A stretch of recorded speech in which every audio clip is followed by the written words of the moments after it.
Um, so to start off, why is Dikha important? Well, first of all, Thakur did mention Shod Dikha tu yakunine ishte rakshon priti montam nanam chope katayokal jambiti. But why is Shod Dikha so important? Because we want to take Thakur as our guru. Because if we don't, then what's the point in this life?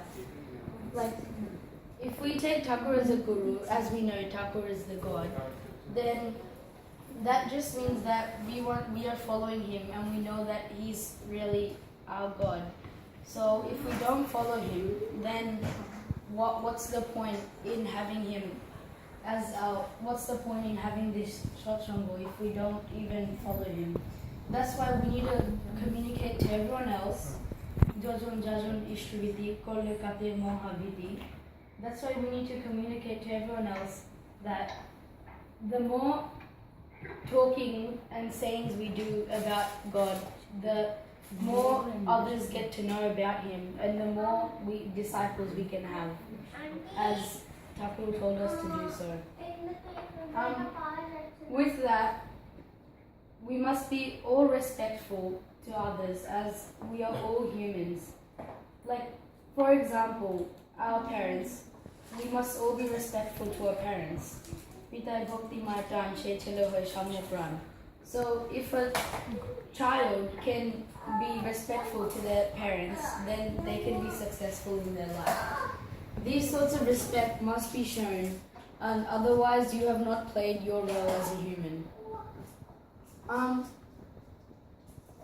One more thing is, since Thakur explained how we must all take Dikha, we must all do Ishtriviti, because if we don't do Ishtriviti, then what's the point of Dikha? Even in the Gita it was mentioned, Ishtan Bhugan Hivu Deva Doshante Jogo Bhavita Dore Doctrino Podavaivo Jogumte Stenore Gosham. So taking Ishtriviti, as Sri Krishna even mentioned, is important. As if we don't like Ishtriviti, it also means we must feed food to God. Like, if we don't feed food to God, then we eat food without feeding him, then we are a thief, because the God is our creator, he created us, and if we don't feed him, if we don't honor and respect him, then what's the point? Like, we have done a crime, basically. That's why we must also give him, like we must feed him food, like offer him, yeah. Apart from that, I'll tell you a story. Thakur was born in Himayatpur, Pabna, and there he was near a steamer station, and near the Bodma river.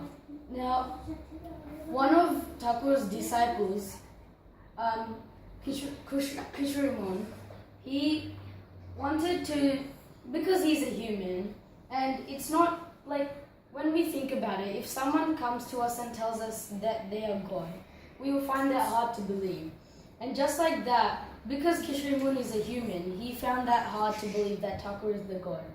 So at that time, it was date season. Like, they used to collect dates from plants and they used to make sweets out of it. So one day, while it was date season, in the shops, the very first packet of sweets that came, Kishrimun bought that. And he was going to serve it to Thakur, but in his mind, he thought of a plan, like a trick to see if Thakur was God. He was going to serve this food to God, but he also wanted to see if God had the power to realize that he wanted to serve this to him. So he thought, I will not tell Anukul that I will serve him this food. Instead, I will hide this, and I will hide this, and then I will see if Thakur can realize that I was hiding food away from him. So that day, Thakur wanted to do a puja, so he did a puja. And in Kishrimun's house, there was also a puja. So after Thakur finished the puja, everybody left. And Thakur was walking with them. But when he was but when he was out of sight, all alone, he turned back and went to Kitrim's house. Not puja, kitton. Kitton. So after everyone left, he turned around and came back to Kitrim's house after the Kitton. Because Thakur's lila, he doesn't want to show it to everyone. He only wants to show it to his disciples. That's why he waited until everyone left, and then at the right time, he went back to Kitrim's house.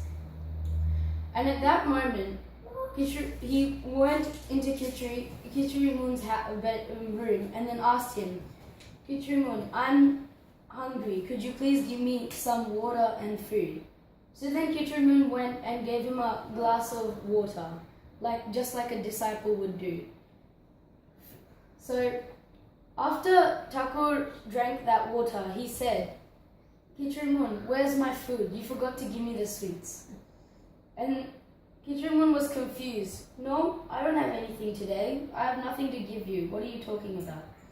So then Thakur said, so what about the sweets that you hid behind your Mahadev statue in your house? So then Thakur, he went next to the Mahadev statue and he picked out this bag of sweets. And then Kitrimun was surprised because he didn't tell anyone about this. So how did Thakur know? And then Thakur said, you wanted to give me these sweets, but you didn't because you wanted to see if I was the true God. And Kitrimun was so surprised that instead of bowing down, he fell into Thakur's lotus feet. And then he saw Thakur's universal form. And just like this, one by one, Thakur did all these sorts of lilas just to show that he was the Parampita, he was the God. And many tests like this were given to him because we are all humans. We can't believe something that's really unlikely. So that's why Thakur always had to suffer like these moments. And it was difficult for him, but in the end, it is true that he is the God. So we must all bow down to him, take Dikha, and take him as a Guru.